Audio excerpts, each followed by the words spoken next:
Pernahkah kamu merasa seperti tubuhmu tiba-tiba beku, otakmu kosong, dan tempat tidur menjadi satu-satunya tempat yang kamu inginkan, padahal kamu sudah berjanji pada diri sendiri untuk melakukan sesuatu yang penting? Mungkin kamu sudah bertekad, hari ini aku akan produktif, aku akan mulai belajar, menyelesaikan tugas, atau bahkan menulis buku. Tapi begitu kamu lihat laptop atau buku, tiba-tiba kamu merasa seperti ada dinding beton di depan mata. Dan yang ada malah membuka TikTok tanpa alasan jelas. Tentu saja kamu tidak sendirian dalam hal ini. Bahkan, hampir setiap orang pernah mengalaminya. Baik itu pelajar, pekerja kantoran, atau bahkan para ilmuwan yang seringkali menunda-nunda, semuanya pernah merasakannya. Fenomena yang kita sebut sebagai procrastination atau bahasa Indonesianya menunda-nunda, atau lebih tepatnya menghabiskan waktu di media sosial sampai berjam-jam, adalah hal yang sangat biasa terjadi. Tapi kenapa sih kita selalu merasa seperti terjebak dalam perangkap ini? Sebelum kita nyalahin diri kita sendiri atau merasa malas, mari kita lihat dulu apa yang sebenarnya terjadi di dalam otak kita. Ternyata, otak kita bukan cuma malas, tapi dia juga sangat pintar dalam membuat kita merasa seperti kita benar-benar butuh istirahat. Tapi jangan khawatir, karena hari ini kita akan belajar bagaimana caranya mengalahkan otak kita sendiri, tanpa harus jadi superhero. Cukup jadi manusia biasa yang tahu trik-trik psikologi yang cerdas. Biar yang tahu fakta ini nggak kamu aja, like dan share video ini, subscribe channel Kuak Fakta sekarang juga. Oke, sekarang kita masuk ke pembahasan. Kenapa otak kita suka menunda? Otak kita, teman-teman, sebenarnya punya tujuan utama, bertahan hidup dengan cara yang paling hemat energi. Otak kita itu seperti penjaga keamanan yang sangat waspada, yang selalu siap memberitahu kita untuk menghindari sesuatu yang bisa membuat kita lelah.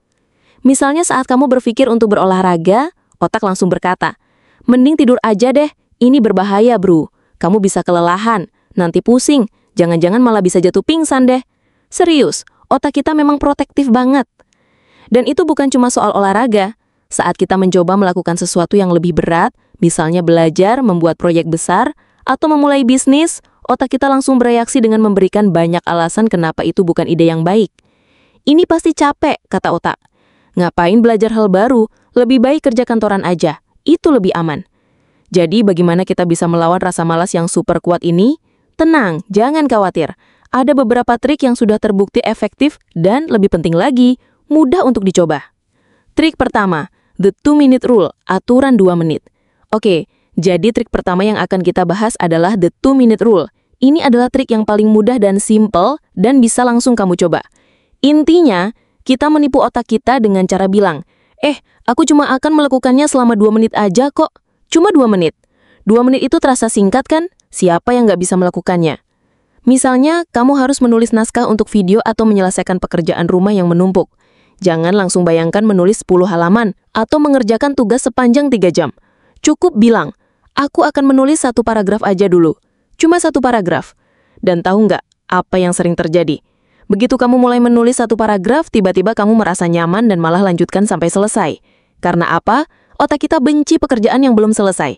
Jadi begitu kita mulai, otak kita jadi penasaran untuk menyelesaikannya. Ini seperti membujuk anak kecil yang lagi rewel. "Cuma 5 menit lagi ya, nanti kamu boleh main game." Ternyata malah berjam-jam. Sama halnya dengan olahraga. Jangan bayangkan harus lari 30 menit. Cukup pakai sepatu lari dulu. Cuma pakai sepatu. Begitu kamu mulai, kamu pasti akan lebih mudah melanjutkan. Kalau tidak, ya udah, itu 2 menit pertama sudah cukup. Kamu sudah menang setidaknya untuk 2 menit. Dan siapa tahu, 2 menit itu bisa berubah menjadi 1 jam. Trik kedua, the reward sandwich. Sekarang kita masuk ke trik kedua, yaitu the reward sandwich. Kalau kamu pernah memberi hadiah kepada anak kecil setelah dia melakukan sesuatu yang baik, kamu tahu ini cara yang sama. Otak kita itu seperti anak kecil yang suka hadiah. Jadi kenapa tidak memberi hadiah pada diri sendiri setelah menyelesaikan tugas-tugas tertentu? Misalnya setelah menyelesaikan rapat atau menulis laporan, beri diri kamu hadiah kecil, seperti secangkir kopi atau scroll Instagram selama 10 menit. Sama seperti anak kecil yang nggak mau berhenti makan kalau nggak dapat permen, otak kita juga suka dengan hadiah. Dengan memberikan reward setelah menyelesaikan tugas, otak kita merasa dihargai dan semakin semangat untuk terus bekerja keras. Jadi jangan ragu memberi sedikit hiburan atau hadiah setelah menyelesaikan sesuatu. Bahkan, kalau kamu merasa malas, pikirkan bahwa kamu bekerja demi hadiah. Kan lebih asik kayak gitu daripada cuma kerja tanpa tujuan. Trik ketiga, environment design. Pernah nggak sih kamu merasa malas karena melihat meja kerjamu yang berantakan atau laptop yang penuh dengan tab yang nggak berguna? Nah, inilah yang disebut dengan environment design. Cobalah untuk merancang lingkungan kamu agar lebih mendukung produktivitas. Kalau meja kerjamu penuh dengan barang-barang yang nggak berhubungan dengan tugas kamu, coba bersihkan sedikit dan letakkan barang-barang yang berhubungan dengan tugas kamu. Misalnya kalau kamu ingin rajin baca, letakkan buku di tempat yang mudah terlihat. Kalau kamu ingin berolahraga, siapkan pakaian olahraga di dekat tempat tidur. Lingkungan yang mendukung sangat mempengaruhi motivasi kita. Kalau kamu sudah menyiapkan semua barang yang dibutuhkan, kamu jadi nggak perlu mikir lagi saat ingin mulai bekerja. Dan ya, jangan lupa untuk menjauhkan smartphone dari jangkauanmu, kecuali kalau kamu butuh banget buat cari referensi atau mendengarkan podcast yang bermanfaat ya. Oke, trik keempat yaitu commitment device. Oke, trik ini agak ekstrim, tapi sangat efektif. Commitment device. Cobalah untuk memberitahu orang lain tentang tujuan yang ingin kamu capai. Misalnya kamu bisa posting di Instagram atau memberitahu teman-teman kamu bahwa kamu akan belajar Photoshop 1 jam setiap hari selama seminggu. Begitu kamu memberitahu orang lain, kamu merasa ada tanggung jawab untuk tidak mengecewakan mereka. Otak kita itu nggak mau terlihat gagal di depan orang lain. Jadi ini bisa menjadi motivasi yang kuat untuk terus menggerakkan maju. Selain itu, kamu juga bisa mencari teman atau komunitas yang punya tujuan yang sama. Kalau kamu ingin fokus belajar, coba temui teman-teman yang juga rajin belajar dan buat komitmen untuk belajar bersama. Saat kamu merasa malas, kamu bisa saling mengingatkan satu sama lain. Ini bukan hanya soal bersaing dengan teman, tetapi lebih kepada saling mendukung agar bisa tetap produktif. Trik kelima, breaking down tasks, membagi tugas besar menjadi bagian kecil. Ini adalah trik yang sangat ampuh, breaking down tasks. Ketika kita dihadapkan dengan tugas besar yang tampak menakutkan, otak kita langsung merasa kewalahan. Tapi coba bagi tugas besar itu menjadi bagian-bagian kecil. Misalnya jika kamu harus menulis laporan 10 halaman, jangan langsung bayangkan semuanya. Fokuskan saja pada 1 halaman pertama. Begitu kamu selesai menulis 1 halaman, otakmu akan merasa puas dan lebih semangat untuk melanjutkan.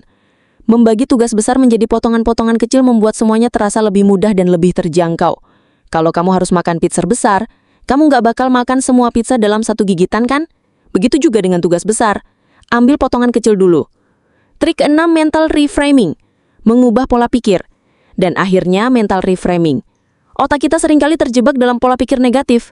Kita berpikir, ini terlalu sulit, ini nggak mungkin bisa dilakukan. Tapi coba ubah cara berpikir itu dengan melihat tantangan sebagai kesempatan. Alih-alih berpikir, saya tidak bisa.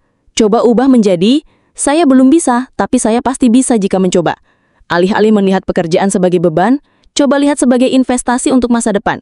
Mental reframing ini sangat powerful karena cara kita memandang suatu tugas akan sangat mempengaruhi bagaimana kita menyelesaikannya. Ingat, kalau otak kita diberi input negatif terus-menerus, hasilnya juga akan negatif. Tapi kalau kita mengubah cara pandang, kita bisa mengubah hasilnya menjadi lebih positif. Jadi kesimpulannya, meskipun otak kita secara alami lebih suka menghindari hal-hal yang sulit dan melelahkan, itu bukan alasan untuk menyerah. Dengan trik-trik ini, kita bisa mengakali otak kita dan melawan procrastination. Disiplin itu seperti otot. Semakin sering dilatih, semakin kuat kita melawan rasa malas. Cobalah untuk menerapkan the 2-minute rule atau trik lainnya pada tugas yang sudah lama kamu tunda. Lihat hasilnya dalam seminggu dan beritahu kami di kolom komentar. Siapa tahu video ini bisa memberikan dorongan yang dibutuhkan oleh banyak orang. Jangan lupa untuk like, subscribe, dan share video ini kalau kamu merasa ini bermanfaat. Sampai jumpa di video berikutnya, dan tetap semangat!